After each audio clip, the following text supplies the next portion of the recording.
મહેસાણામાં હવે પાટીદાર સમાજની દીકરીના મોતના મામલે હવે મામલો ગરમાતો હોય એવું લાગે છે અને હવે પાટીદાર સમાજના આગેવાનો દ્વારા હવે ચીમકી આપી દેવામાં આવી છે કે થોડા સમયની અંદર જો આ કેસ સોલ્વ કરવામાં નહીં આવે તો નવા જૂની થશે। શું છે સમગ્ર મામલો તેના વિશે વિગતે ચર્ચા કરીએ। નમસ્કાર, હું છું પ્રથમ મોદી, આપ જોઈ રહ્યા છો નિર્ભય ન્યૂઝ।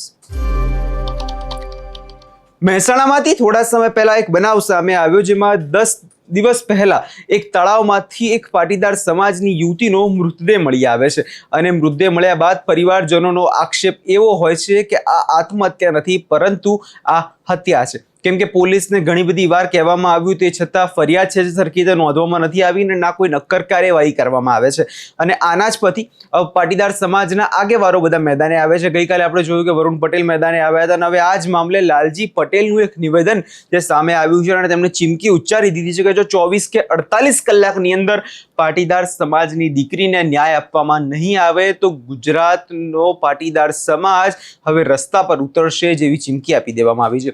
સૌ પહેલા લાલજી પટેલને સાંભળી લે કે તેમનું આ વિષયમાં વધુમાં શું કહેવું છે। કે મહેસાણાની અંદર આપણી એક દીકરીનું મર્ડર કરી દેવામાં આવ્યું તો જ્યારે 10 દિવસ પહેલા એની માતા પોલીસ સ્ટેશન ગઈ, કોઈ ફરિયાદ લેવા તૈયાર નહોતું, તો એને જ્યારે અમને પાટીદારો આગેવાનોને જાણ થઈ તો મીડિયાની અંદર હું પોતે બોલીને આવ્યો કે ભાઈ 24 થી 48 કલાકની અંદર જો એ દીકરીને ન્યાય નહીં મળે, એ ફરિયાદ કરવામાં નહીં આવે તો આખો પાટીદાર સમાજ ગુજરાતમાં રોડ ઉપર આવી જશે। આવશો?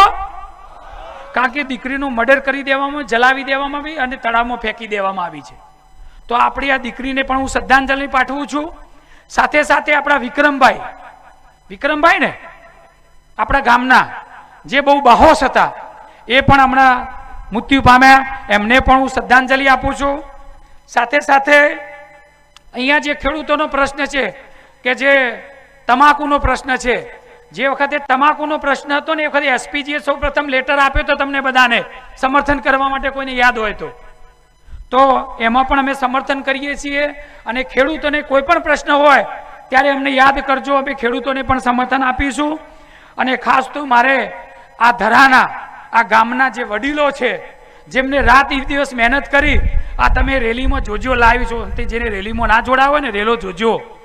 જે અહીંયા ફિરોજપુરા અને આપણા રામપુર ગામના જે યુવાનોએ ટ્રાફિક વ્યવસ્થા જે કરી એમને પણ હું લાખ અભિનંદન આપું છું।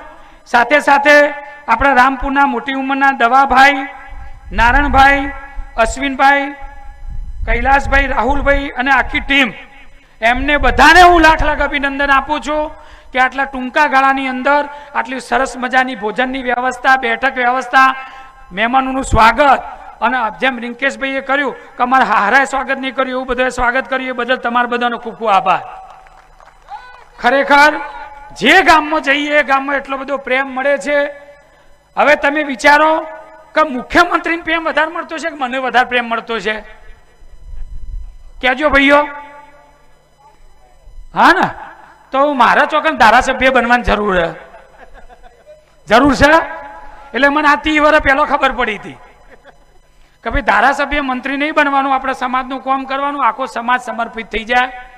એટલે ક્યારેય રાજકારણમાં જવાનો ક્યારેય વિચાર કર્યો નથી, ભૂતકાળમાં ગયા નથી, ભવિષ્યમાં જવાના નથી, પણ મારું સપનું છે કે આપણા જ સમાજના લોકો સરપંચથી લઈને સાંસદ બને, આપણા જ સમાજના લોકો મુખ્યમંત્રીને સમય આવે વડાપ્રધાન બને, એવું અમારા બધાનું સપનું છે। જરૂર છે ને ભાઈ?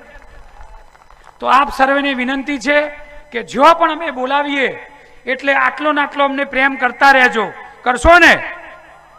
અને સમાજના કોઈ પણ દીકરા દીકરીને જરૂર પડે તો એક સમયે લગ્નમાં ખર્ચો ઓછો કરજો। અત્યારે અમે ગામડે જઈએ છીએ, જોઈએ છીએ તો તમે જો પૈસા આલવાના નહીં આલતા, આજે કેટલા લોકોને ભણવાની ફી જોવા, કેટલા વિધવા બેટોને જીવન માટે જરૂરી પૈસા જોવો છે, કેટલાને ઘર ચલાવવા માટે પૈસા નથી અને આપણે બધા બીજા બધા આપી આવીએ છીએ। તો સમાજનો પૈસો સમાજમાં જોવે કે ના જોઈએ? પેલા ભાઈને તો લાખો રૂપિયા આપી આવો રોજ બધા, અને આપણા અહીંયા ઘરનો છોકરો ઘંટી ચાટે। ભાઈઓ બહેનો, બે હાથ જોડીને વિનંતી છે કે તમે તમારા પહેલા પરિવારમાં મદદ કરો, તમારા કુટુંબમાં મદદ કરો, તમારા સમાજમાં મદદ કરો, જરૂર પડે તો વિજાપુર તાલુકામાં મદદ કરો, અને એનાથી મોટી પાટીદાર સમાજમાં જરૂર પડે અને તોય વધારેમાં વધારે મદદ કરવી હોય, બહુ પ્રેમ હોય તો તમે કોઈ પણ જ્ઞાતિના ગરીબ ભાઈ બહેનની મદદ કરશો તો ચાલશે, પણ શરૂઆત તો આપણે સમાજના ભાઈ કોઈ દુઃખી ના રહે એ માટે મહેનત કરવી પડે. તૈયાર છો?